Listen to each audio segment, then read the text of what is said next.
China has the world's largest fishing industry, but reports of human rights abuses on board its ships are rampant. So what we found definitively is that the Chinese fleet is engaged in pretty severe labor abuses, trafficking, wage theft, criminal neglect, people starving to death. On land, we investigate allegations of Uyghur laborers forced to work in Chinese seafood processing units. There are a lot of research how China is using this Uyghurs as a cheap labor and how these big companies are complicit with this. We reveal 5 Japanese companies who've been sourcing produce linked to alleged forced Uyghur labor. Japanese companies, because they are the buyers, they have a big power what they can do. 101 East investigates the deadly secrets of China's massive fishing fleet and the price we pay for seafood.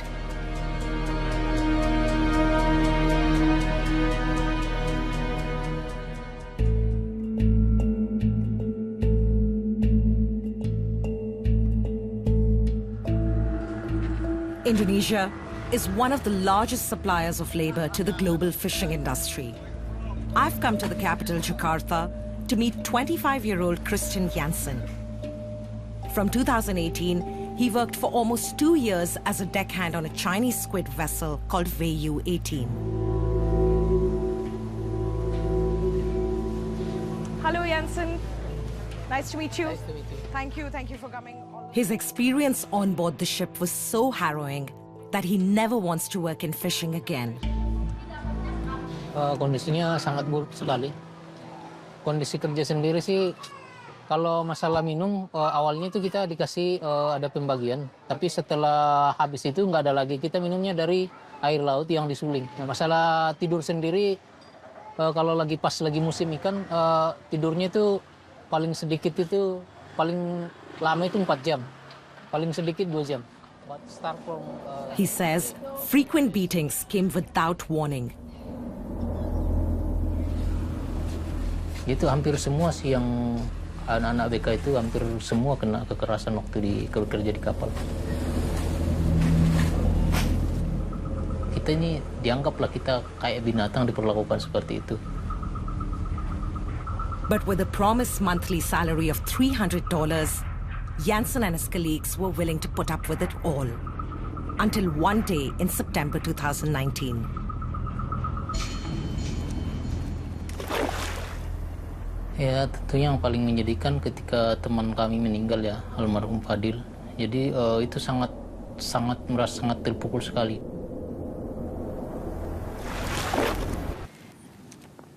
Sorry.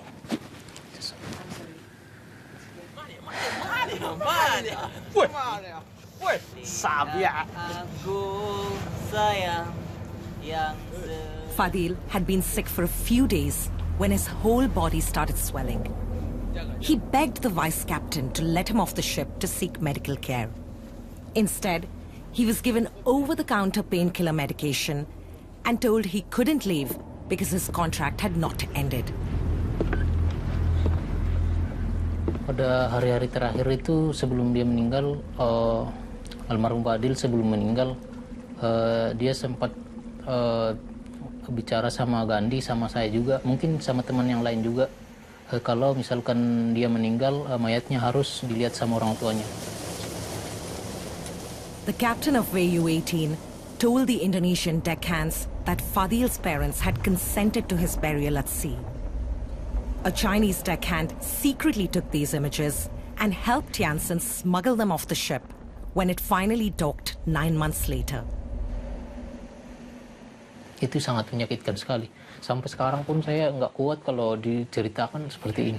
Aku sayang yang sedang.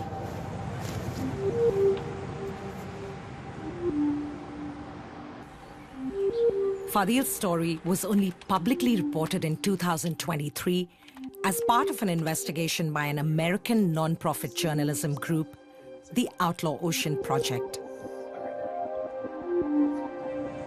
I traveled to Washington, D.C. to meet the group's founder, Ian Urbina. So the China investigation focused on 4 regions. So Chinese fishing vessels along here, especially high seas near the Gambia, so West Africa was one. And then that was one reporting. Ian and his team spent 4 years tracking China's distant water fleet, fishing vessels that operate in waters outside their own country. These ships can stay at sea for up to 2 years without returning to shore. They've shared all the footage from their investigation with us. Yeah, I mean, we use drones a lot. That's an infrared drone that allows you to see heat. So what we found definitively is that the Chinese fleet is engaged in pretty severe labor abuses, trafficking, wage theft, criminal neglect, people starving to death, people getting diseases they shouldn't, undocumented workers being held captive, a variety of human rights concerns.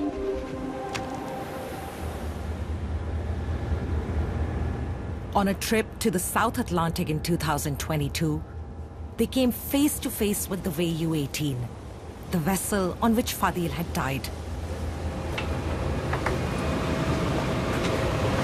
Are we on the 18? Yes.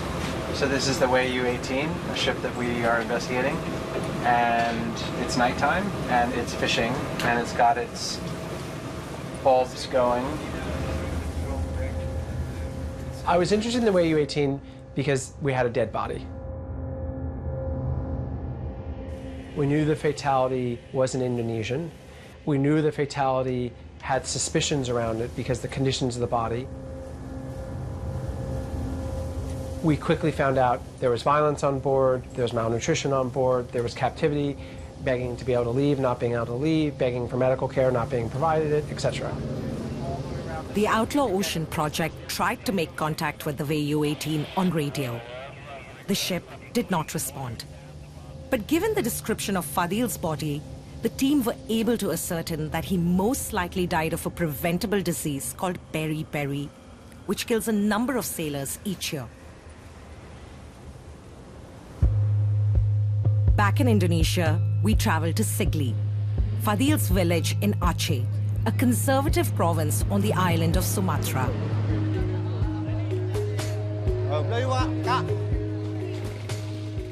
Fadil was one of 10 siblings.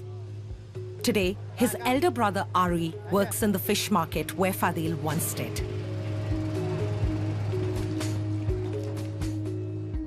Kata dia mau kerja. Habis itu orang tua sudah melarang, jangan pergi, nggak apa-apa, Mak. Ari invites us home to meet his parents.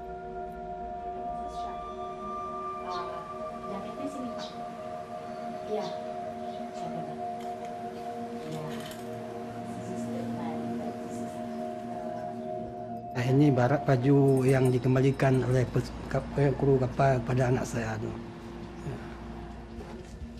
At first, Fadil kept in touch with his family through social media. Then suddenly, he stopped posting.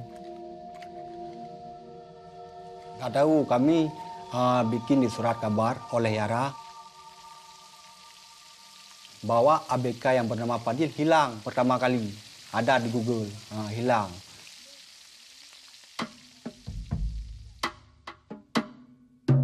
Three months after his death, the family received a letter from PT Shafar Abadi, the agency that recruited Fadil, informing them about his demise.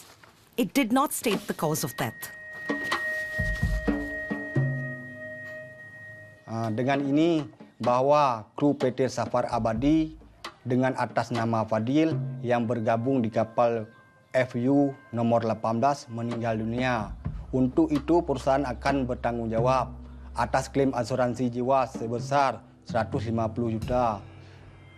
Kemudian perusahaan memberikan uang duka sebanyak 25 juta. But Ari tells us that 4.5 years after that letter, the company has not paid the family any money. We wrote to the agency asking for details about the compensation, but did not receive a response. Ari and his family are traumatized that Fadil was prevented from getting medical treatment and his body was dumped in the sea.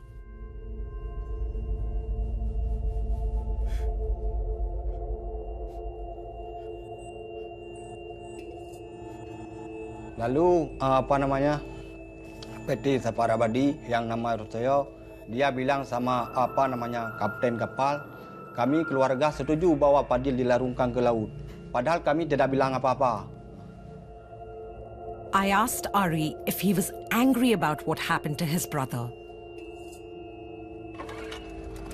Mau marah buat siapa? Mau ngadu tempat siapa? Kita kan orang nggak punya.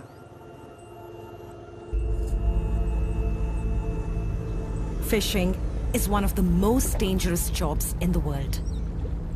A recent estimate suggests that 100,000 people die each year.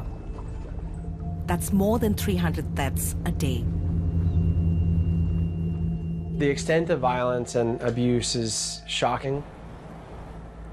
People die from falling overboard, or some big piece of machinery hits them and they die from sickness and infection. But the core element that underlies both is because these workplaces are so far from shore, the chance of getting help anytime quickly is so low. So that's why so many people die. In February 2022, after multiple requests, Ian and his team got permission to board a Chinese squid vessel in the Falkland Islands and see the conditions for themselves. Oh, wow. Sleep out here. If you're going to think of the blue part of the planet and think of the biggest players out there, you can't look away from China, especially when it comes to distant water fishing fleets. China has a bigger fleet than the next 3 fleets combined. They are the superpower of seafood. Ian and his team were closely followed by a minder appointed by the captain. There's so much that you can think you know until you're actually there. You really want to smell, taste, feel the space. You want to see the living quarters, the bathrooms, the food they're eating. At one point, the minder is called away by the captain. 2 Chinese deckhands then approached the team. Neither wanted their identities disclosed for fear of retaliation. 回到大陆的话，我们可以向你提供更多的信息，或者是说中国的大使馆、阿根廷的中国的大使馆。因为我们的证件很多都被扣押了嘛，他不给我们吗？因为这上面有很多东西不方便透露，因为说毕竟在这条船上工作。他也不给我们船走，就算打个比方，我们不是违约嘛，然后我也说1分工钱我不要，他也不能让我们走。起码80%的人都是这样。Minutes after this meeting, Ian and his team were ushered off the ship. But over the course of their 4-year investigation, they boarded more than 20 Chinese vessels, including this ship off the high seas in Gambia. There was this space, it's like a crawl space, where all these guys were sleeping in. Six of you. 6 people we are sleeping in there. Sometimes we close here, but the water still is coming in. So hot. This is, I've never ever seen this bad. You know, there's this famous quote about they're the living, they're the dead, and they're the people at sea. The implication being that the sea is sort of this watery purgatory. It's an in-between space where you're neither living nor dead. And I think that really sums up what I saw. But allegations of labor abuse in the Chinese fishing industry are not limited to just ships at sea. The Outlaw Ocean Project also investigated seafood processing plants in China. The kind of broad question that animated us at the beginning was, can we see into the plants, and can we see if there are any worries of any sort? The team soon discovered that Uyghurs, a persecuted Muslim minority from landlocked Xinjiang, were sent thousands of kilometers away to the coastal province of Shandong.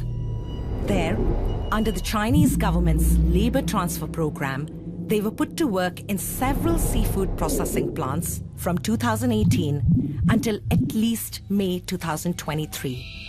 你以为山东有爱情吗？那你就想多了。山东只有每天5点半起床，上不完的班，磨不快的刀，开不完的鱼。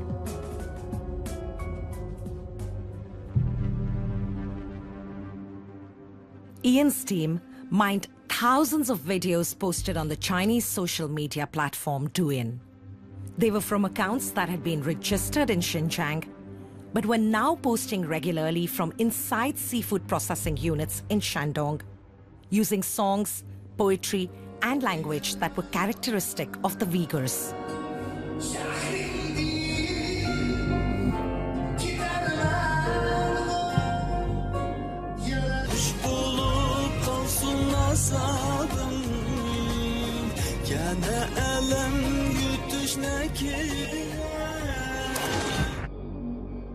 The videos are rich. Some of them are actual sort of modes of resistance, right? These are people that are very unhappy and they're trying to say that, but they have to do it in a coded, discreet way. Because if they say it explicitly, they could get in big trouble with the government.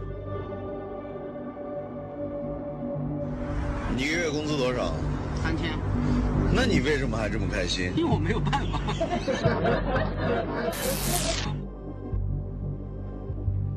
Uyghur workers live in dormitories in Shandong, allegedly under the watch of security personnel.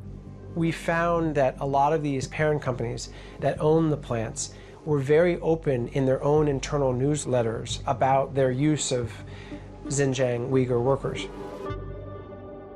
They thanked the government for having sent them a whole batch. Because in China, it's not illegal.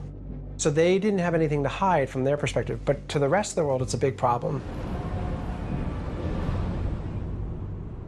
In Washington, D.C., I'm meeting Omar Kanath, a Uyghur activist who's been following the Chinese labor transfer program closely. So how do you use it? Yeah, this is...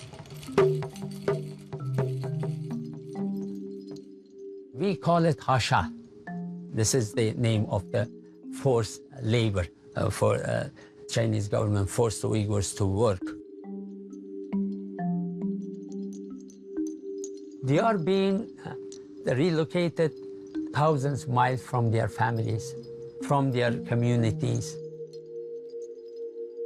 So in these factories, for example, in mainland China, the Uyghurs have to speak Chinese. They cannot practice their religion. They cannot practice their culture. They don't have contact with their family members. The Chinese government did not respond to our request for comment, but has said previously that the allegation of forced labor is nothing but an enormous lie propagated by anti-China elements. Activists say it's not just the Chinese government who face such allegations. The Outlaw Ocean Project was able to connect the processing plants in Shandong to some of the largest seafood companies in the world. In total, seafood connected to alleged forced Uyghur labor was imported into more than 20 countries, including the United States, France, Germany, and Japan. We were able to find out large amounts of seafood tied to the forced labor was going into Japan. They found that 5 major Japanese companies imported seafood from the processing plants in Shandong between 2018 and 2023. Their names are being disclosed for the first time here, and they include 2 of the world's largest seafood companies, Nisui and Maruhanichiro. Others, like Zensho, Hanwha, and Marubeni, are household names in Japan. I worked with a Japanese advocacy organization called Human Rights Now to contact these companies. Nice to meet you. Nice to meet you. I'm Yuka. Nice to meet you, Yuka. This is Human Rights Now? Yes, this is our office. Except Nisui, I got a response from everyone. Yeah. Same. But for the Maruhanichiro, I think the response to you is more kind of in detail. Yeah, they admitted that there was Uyghur laborers, but they say like there was no discrimination and they payments like as equal as other. And because of the COVID-19, they all gradually kind of went back their region. In fact, the Outlaw Ocean Project's evidence shows that the processing plant Maruhanichiro sourced seafood from employed Uyghur laborers as recently as May 2023. They say like there was Uyghur, workers, but there was no forced labor there. And they say like they... One of the companies we wrote to, Hanwha, admitted they had done business with a Shandong processor on our list, but said they only became aware of the presence of Uyghur laborers there after receiving our email. Another company, Marubeni, said that they no longer work with the Shandong processor, but refused to elaborate if they cut ties following the allegations of forced labor in their supply chain or before. I think they more think this as a reputational risk, not human rights risks. They need to use their leverage. And I think in terms of this, Japanese companies, because they are the buyers, they are importers, they have a big power, what they can do. The United States, unlike Japan, prohibits the importation of goods produced by forced Uyghur labor in Xinjiang. And yet, over the last 5 years, the American government itself has spent more than $200 million buying seafood from importers tied to the Shandong processing plants. The hearing will come to order, and I want to welcome each and every one of you to this hearing. In October 2023, Ian Urbina testified before a congressional committee on China. We now see that hundreds of seafood companies are tied to these Chinese ships and these Chinese factories. The question is, what will industry and government do about it? Today, we're meeting with Ian outside the US Congress. He's been invited to speak with Democrat Congressman Jared Huffman, who's on the House Fisheries Subcommittee. In January 2024, Huffman led a bipartisan effort urging President Biden to demand that a key seafood supplier to the US government sever ties with the processing plants in Shandong. It's just remarkable that right downstairs in this building, hundreds of congressional staffers and members of Congress have been buying sushi and other seafood products provided by Cisco that you have linked to forced labor in China. A lot of companies responded, Cisco included, we're taking this seriously, we're looking into it, we'll get back to you. And usually that's the play. Hopefully the reporter will go away. And my hope is to not go away. And so... They do the same thing with congressmen. Right. Several companies use the argument that with the lengthy supply chain between vessels, processing plants, and exporters, it's almost impossible to track the origin of seafood. It also happens to be very profitable for them to blind themselves to the details. That answer is not going to be good enough with me. It's not going to be good enough with the American people and the American seafood consumers. We're going to demand change because we know too much. In early June, the US government banned imports from seafood processor Shandong Meijia Group. Back in Indonesia, Fadil's family is still dealing with their loss. Selama Bang Fadil meninggal, agak berubah. Nah, yang dulunya misalnya kayak gini-gini, sekarang jadi pendiam. Setiap orang menanyakan tentang Fadil, dia cuma bisa nangis. The family prays for Fadil every day.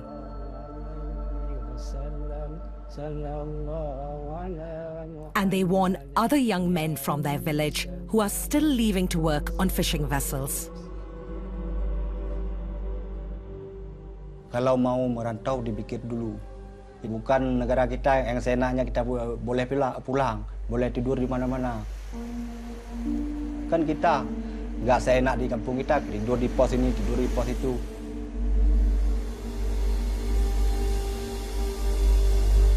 The scale of China's fishing industry is formidable. But it can take a tragic toll on people like Fadil, Yansen, and the Uyghurs allegedly forced to work in Chinese factories. Until regulators, seafood companies, and consumers demand greater accountability, it'll be tough to ensure the seafood we eat is not tied to slavery and forced labor.